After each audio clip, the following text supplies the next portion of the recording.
friends, it's Emon here, and today we are going over everything underneath this costume. And the one thing I didn't go over was the white shirt that you need underneath. It's just a normal white short sleeve t-shirt. That's really it. So she just wears it underneath her suit, so you can do the same. Now, there's two different ways I did this, so I'm going to show you both ways. My first way is I try to do a dark fabric transfer, which would have worked if I didn't have polyester stretch tight panties, to be honest. So when you're going to make this costume, if you're wanting to do this route, follow all of the instructions, but make sure that your panties are cotton, because it didn't end up sticking. But I'll still go through and show you how to do this exactly. So you need, of course, the dark fabric transfer paper. Then you're going to print out your design and print it onto the transfer paper. And yeah, and then trim it to the size that you need, which is just a normal Batman symbol. You need the transfer sheet of paper as well. It normally provides it with it. You also need an iron on the cotton setting and make sure it gets really, really hot. And then you need cotton panties, not polyester like I did. And the pillowcase down there is just to help protect everything. So go ahead and cut up your panties to where it shows the back, the butt, basically. So, and iron it out, flatten it out really good. And that way, you know, there's no visible marks or anything of that nature when you go to transfer it.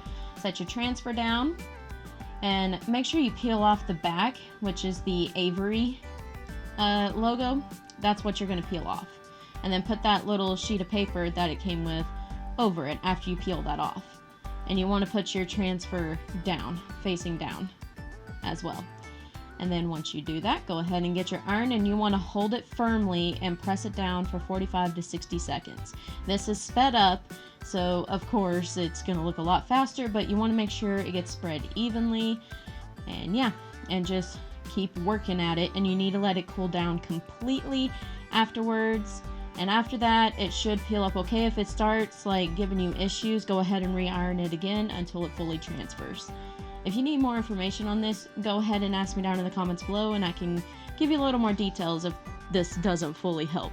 Like I said, it didn't work for me, but it might work in your case if you actually have cotton. I didn't, so yeah. And I just pulled it down to the side, but you're better off just letting it sit there and cool. That was another thing I did wrong too. And since mine didn't transfer, I'm going to show you another way that it can transfer. See, here I am trying to put it on there, and then I realized that it's just not going to do it. Alright, the second method is I found this at Walmart. It had the Batman symbol on it. It's fleece, but it works. So find anything with a big enough Batman symbol for yourself. And what I did is I just sewed it straight to the panties. Since the panties are already cut, that way it was flat, I figured, well, I'll just stitch it there. I'm pretty good at sewing, so I'll just stitch it. And the fleece happened to be stretchy, a little stretchy, so that helped. And then once I sewed it down, one thing that this is not going to show you, I did a top stitch zigzag stitch at the top, if that makes any sense whatsoever. But one thing this is not going to show you is what I ended up doing is I went back later and I didn't end up using these as panties. I actually decided to sew it straight to the onesie.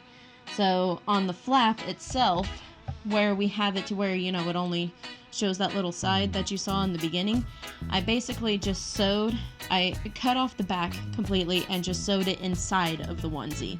So it's just sewn straight inside. I hand stitched it in there, right where that flap is. That way you can't tell that it's hand stitched in there. That way I can wear whatever I want underneath, and I don't have to worry about, you know, something slipping or falling. And then here I am showing you the stitch work that I'm doing. The numbers in any case. But that's really all I did. So if I'm moving a little too fast, I'm sorry. This is a pretty fast tutorial. But like I said, with the onesie, I would suggest just sew the Batman panty design straight into the onesie. It's just less of a headache. But that's what worked for me personally. What works for you is either way. I just figured I'd show you two different methods, and technically there's three. Because, yeah, you could just sew it straight into the onesie if you want. But it's all up to you. Y'all decide what to do. The next tutorial will be the Pajama Party Harley makeup tutorial, and then we will start our Kyrie series after that, so I am excited. I'm gonna have to go record that. I have to record the makeup and that, so yay! So I will see y'all next Friday. If y'all are new here, please don't forget to hit like, subscribe, and ring the bell. And we do things like this every Friday where I post a new tutorial or a con vlog of some sort. It's basically Cosplay Fridays over here. And I hope you enjoyed yourself. And if you're into gaming, you can actually hop over to my Twitch channel for that. www.twitch.tv/emunk. Or official emunk. Alright guys, I will see y'all next time. Happy cosplaying. Bye!